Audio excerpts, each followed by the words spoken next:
Greetings to all life forms and light workers who have found this interview with Gavin Lim on expressing yourself as a human ambassador for cosmic consciousness. So Gavin, you can introduce yourself and say a little bit about yourself to the blossoming audience here at Third Eye Lion. Well, my name is Gavin. I've been in contact with extraterrestrial, extra-dimensional beings really since I was a kid, but over the last 6 years or so, that interaction has been very noticed, remembered, felt, and interacted by me. I see these beings resonant. They interact with me, tell me things, send me energy.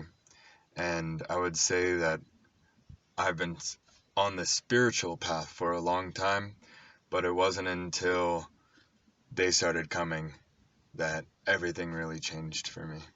How I feel, what I think. I've always wanted to be all of these things, and I wondered why I wasn't able to do it. And then they came, and all of a sudden, all these things come out of me, and I'm able to do them. So, do you do any drawings or art or artistic channeling creation with your relation with these energies? Yeah, all of those things. Yes. Which one have you been doing the longest? Like, what was the first of those techniques to integrate their energies that you were starting using? Ever since I was a little kid, I got really into doodling. So doodling would be something that I would constantly do as a child, especially when they would put me in school. It was the only way I could sit and focus in class and listen to people, was because I had a way to keep channeling, keep moving this through. Yeah. And if some flow system. And if my teacher were to say, hey, you have to stop doing that, I would instantly be pulled out of my whole class and wouldn't be able to concentrate, listen, or participate really in the class.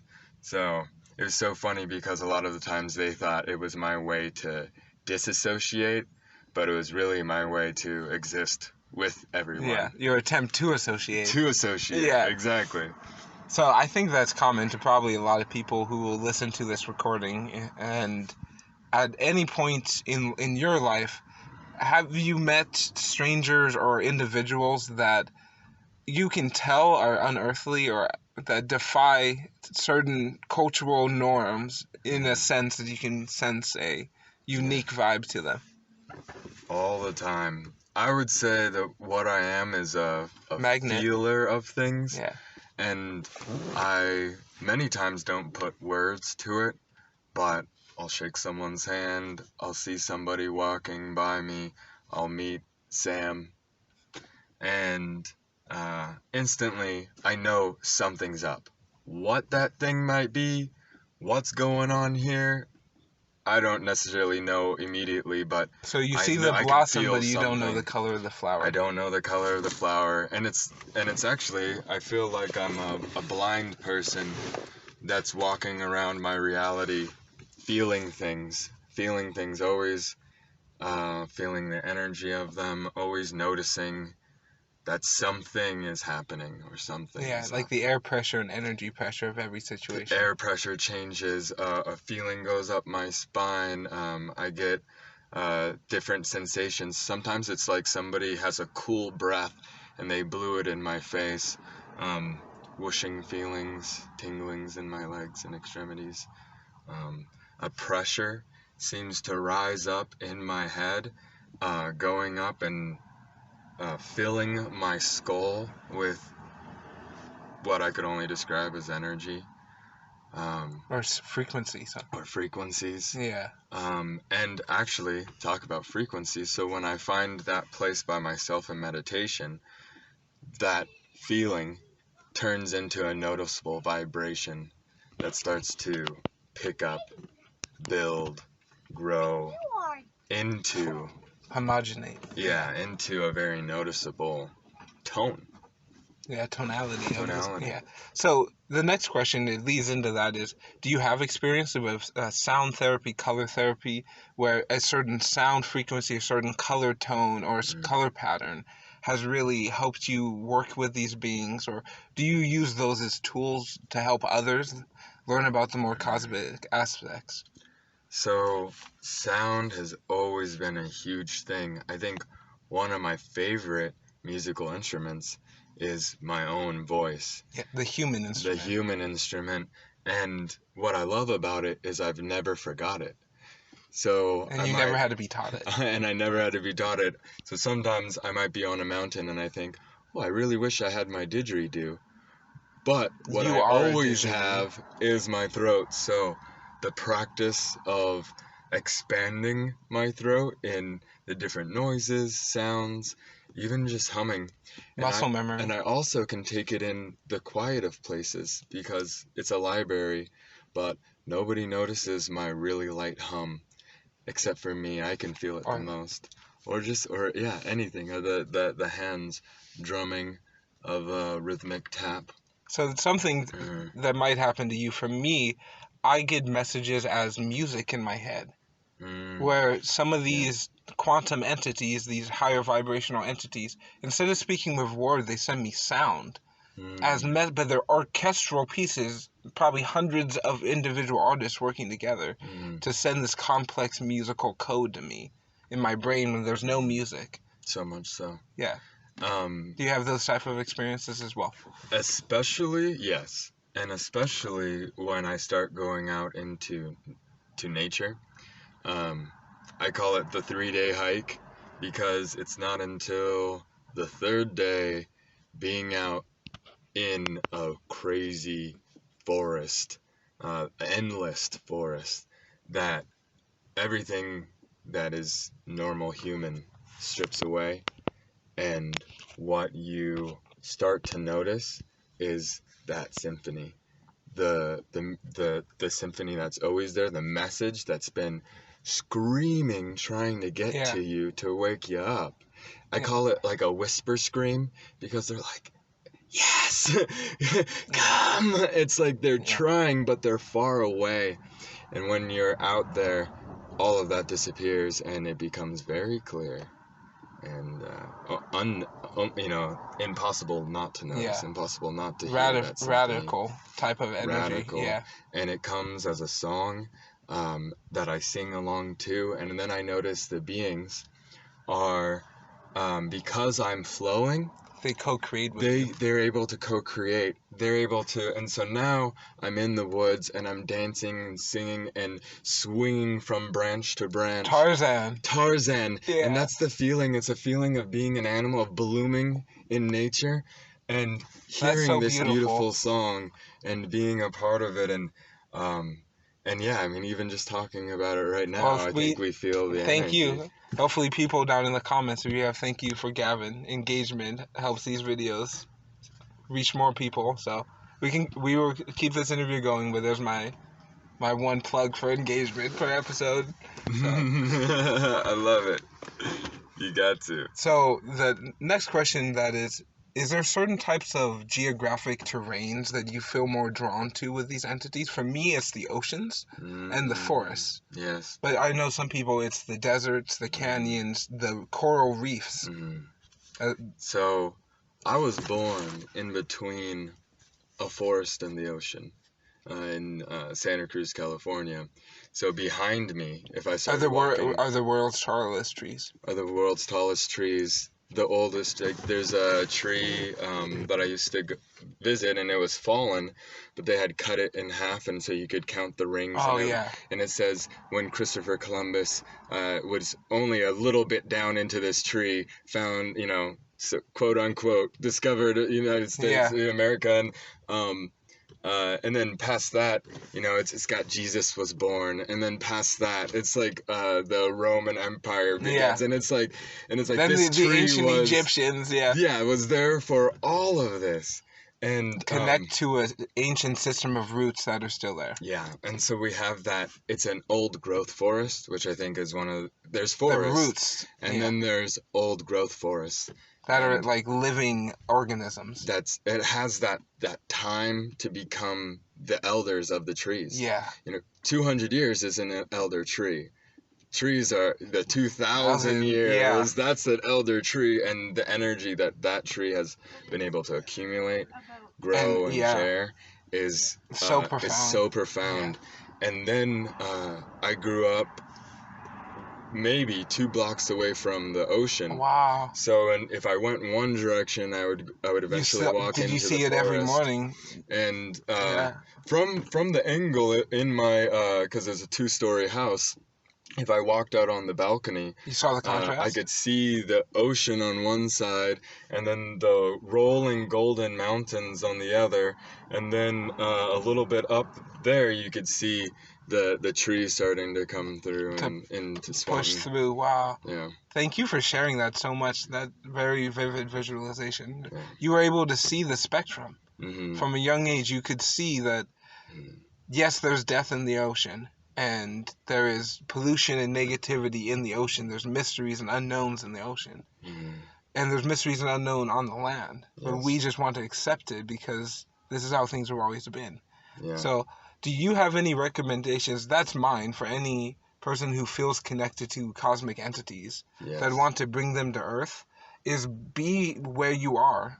Be happy to be at that exact geographical location because the frequency of that location is important. Even if you can't see it. Exactly. And so I've been pulled out into the desert so many times. So where I love the most is the ocean and the forest. But the times where I've grown the most, the times when these extraterrestrial beings first visited me was all in the desert. Wow. And so some of the worst times in my life, when I'm breaking down, and some of the best times in my life when I feel the most alive have come to me in the desert. So I call it the bliss and blasted. Yeah. You go from bliss to blasted like so quick. Yeah. And it's only 3 or 4 times in a day. Yeah. The cosmic roller coaster. The cosmic roller coaster. So, and that's the important thing is as long as you're on the ride, it's okay if it goes down for a long time because at some point it's going to rise that hill and give you a loop-de-loop. At some point, sometimes, most humans want a sense of control, labeling, and understanding. Yes. But if you expand your thinking to a more cosmic space, most beings don't want those things. They just want knowing, being, feeling, expressing. Who they are. Yeah, and showing others that they can be who they are. Who they are. Exactly. Yeah. And by, jewelry, art, hairstyles, tattoos, I think these are good tools that some of these cosmic beings use as well. Do you want to discuss that? Yes, so much so. You're sparking all my things because when you want something, it's not enough to just keep it in that want. There needs to be an action. Action backs it up. And so you love a symbol, the action of getting a tattoo of it. Or putting it around your neck. Or putting it around your neck. Or turning it into jewelry to put around someone else's neck. Yeah. All of these things are action steps. Going on a hike is an action step. Reading a book. Reading a book is an action step. Taking a meditation. Meditation is an action. So even the things that are quote-unquote doing nothing are actually an action step. Also, I think the best action step I recommend for everybody, drink fresh water. Oh, so much so. Look for the fresh water where you are match the water you drink to where you live. Your frequency will be better, your health will be better, because there's a frequency of life everywhere. Yes. And water is the conduit. Water is what makes life. And put some of that back on the ground. Yeah. Share it with the nature. Don't just with your animals, with the plants. Flush all of it down the toilet. Some of it needs to hit the ground. And then you've completed a cycle, and now you're with the earth. One of my good friends, first thing that she does is goes on a piece of property. She's a farmer, and she goes and helps people make their farms more profitable. First thing she does, drink the water and pee on a bush. And that's her way of saying, hello, land, I'm here. Like, communicate with me. With smell therapy, with the ability, so all of your senses can be used for profound change in the environment and in others, including yourself. Yes. So what she is doing, she's using sound of the act of urination, and she's using the chemical process, which is the physical, the touch process, into the earth. And then, so now that we've done this action step, the other thing is to really know what you're doing. Yeah. So and continuation. And how powerful it is. Yes, and then follow through. So you've done it, you know the power of it, because it's so beautiful. Like, every little thing that we do makes me want to cry, because everything that we do, we want to say, oh, that's not very important. But it is so important. You've helped the world so much. You're so beautiful. It's even little things. If you're walking down the street and you see someone and you say, hey, I hope you're having a good day. Oh, yeah, I am. Have a good evening. That is such a profound thing.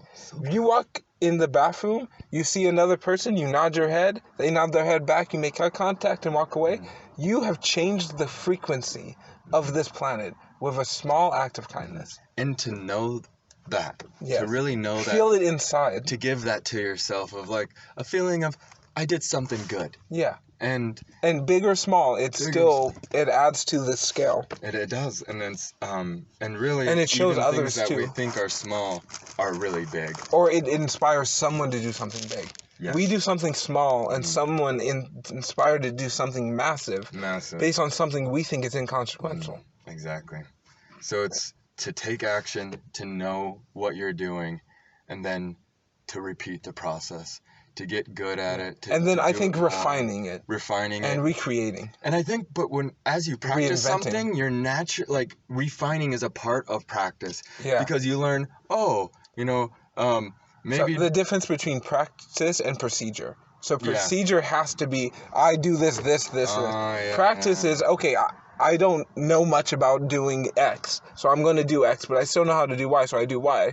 And I'm willing to incorporate some X into Y, some Y into X. And you're willing to learn because you're trying to see what works best. Yeah. What brings the most It's an experimented. Yeah, it's a very experimenting. So that's the distinguishment. Procedure can get into dogma, rigid stances, and then you can miss the learning. You can miss the next step. But there are some people who, I will admit, the procedure does help them, and we acknowledge that this is fully okay in your reality. Yeah. But ritual can be very powerful. But the idea, what we were more so referring to, is the idea of a flow state. Yeah. Where you let the flow state, you don't dam it up with it needs to meet this criteria, it needs to be this long and this level. Be open to sometimes, well, it's not. Yeah. This one time, it's just not. And if you don't like it, well, there's a whole bunch of other ones. Yeah. That mindset of creating on a public platform is my next question, Gavin. Do you have any advice to anyone who will be listening to this to become a public figure on the internet, to share your experiences openly with others? Yeah. I personally deal with my own fears, my own inadequacies, to share. But what I've learned is that sharing, again, when you practice sharing, you get better at sharing. And so even if you start off and you can see that you're not better at receiving, better at taking action on your passion. Yeah. When we do this, sometimes you'll notice that I'm not there yet, or I'm not as good as I want to be, or this isn't perfect. Some form of labeling. You gotta keep going, because if you keep going and don't give up, you're gonna be one of the best in the world. People want to be around you because they want that practice. The Forrest Gump effect. They want that, And then you inspire other people that might be thinking, I'm not good enough, that they're good enough. And if they could see your whole journey, the beginning and the end, where you started when you were flopping around on yourself and stumbling over words, to where you've gotten, and another person gets to see that. The progression. They think, well, look where they started. I could do that. Yeah. And that is the most beautiful thing. There's nothing more beautiful than inspiring somebody and giving them who they are by being more of yourself. Yes, I agree very much. But I do also want to ask you, there is a more negative aspect of that, where there are people who fundamentally, would, in their beliefs, in their spiritual path, what you believe and what we talk about goes against fundamentally. What are some ways that you have dealt with, or hate, or threats, or violence on the internet? Any of these types of energies that exist in this public space, it's both neutral, positive, and good. So how do you try to navigate these rough waters of the social internet? That is 2020. Yeah, it can be tough. And I'm not going to sit here and say that it's all easy. But what I've realized over my little bit of time here is that even though we're disagreeing, that is not a bad person. That is God who's disagreeing with you and might be calling you stupid or crazy or bad or evil, labeling you. And the natural human thing, or the thing that we've been practiced in, is when somebody starts yelling at you, putting you in a box, is to do it right back to them, or walk away, to walk away, to fight them, or to shrink back and let them do whatever they want. And I say there's a middle ground when you stay there and you love them, you talk to them, you express your ideas, you guys have a communication, a dialogue, and they might leave saying, I still disagree with you. But you'll notice that neither one of you are holding on to that anger of disagreement. And it might be 10 years, 20 years, but that person is going to keep that with them the rest of their life. And so that opportunity wasn't to convince somebody of your idea. It was to convince somebody that there's another way to express our ideas and to share and to grow and have individual pieces of the whole. So what you're referring to is what Zen teaching is called a rational discourse.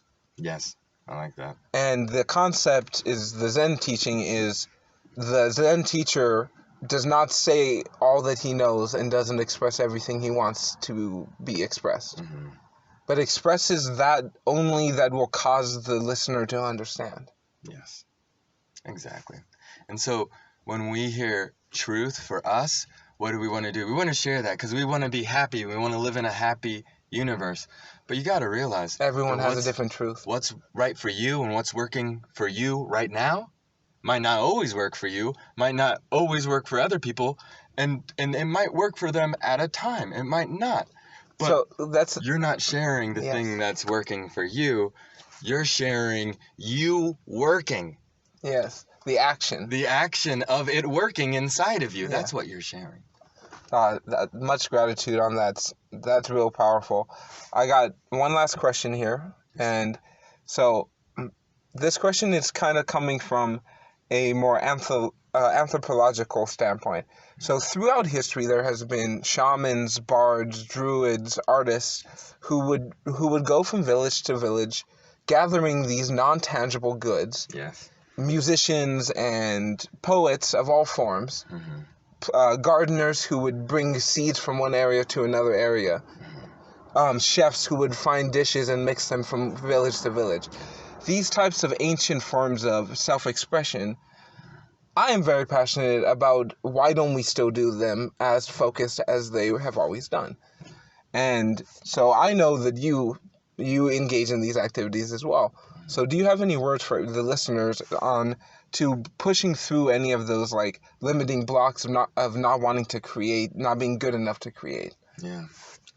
The itch in your leg, that desire for movement, that feeling that something's not right, it's telling you something. And the best thing in your life you can ever do is to listen to it.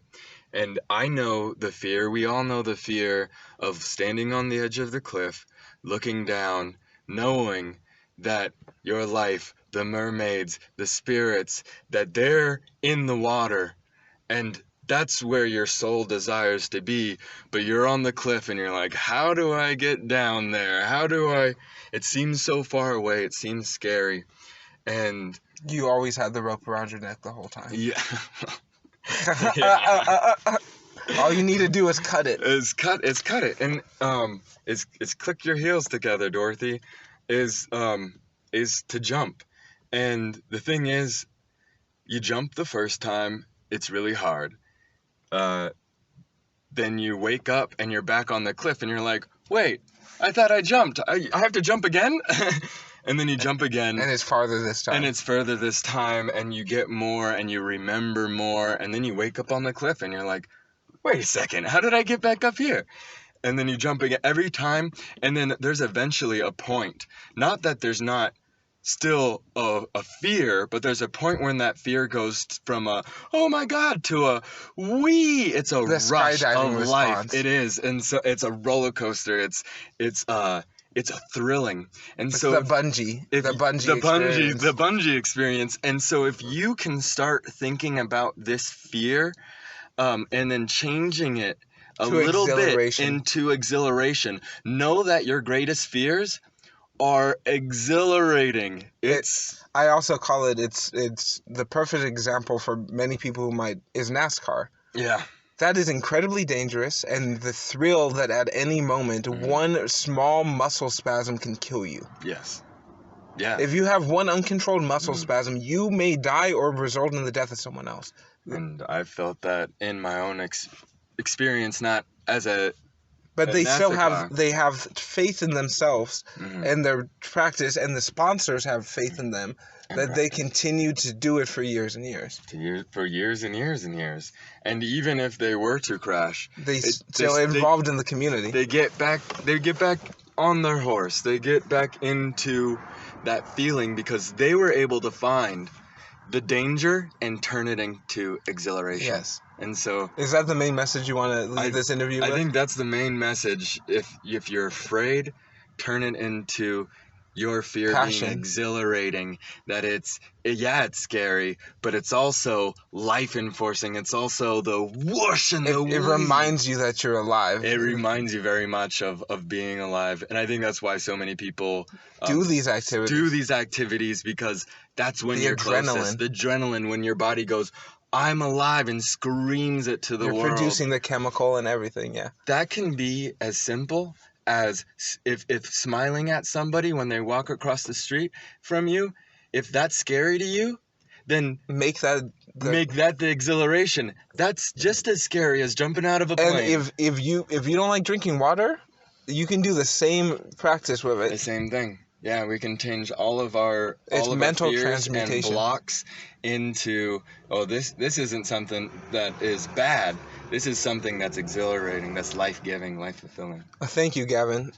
Gavin's links will be down there in the description box, and with each episode of this series, I would like to end with a bracelet design based on the conversation. This will be a lady's bracelet made with 12 wood beads and 3 lava rock beads of different sizes. This is meant to be an asymmetrical bracelet, so try to get as different materials as possible. And this bracelet design is meant for analyzing the state and turning it into actionable, repetitive belief. Love it. And inspired by my friend Gavin here. And wishing all who witness this transmission much love and gratitude.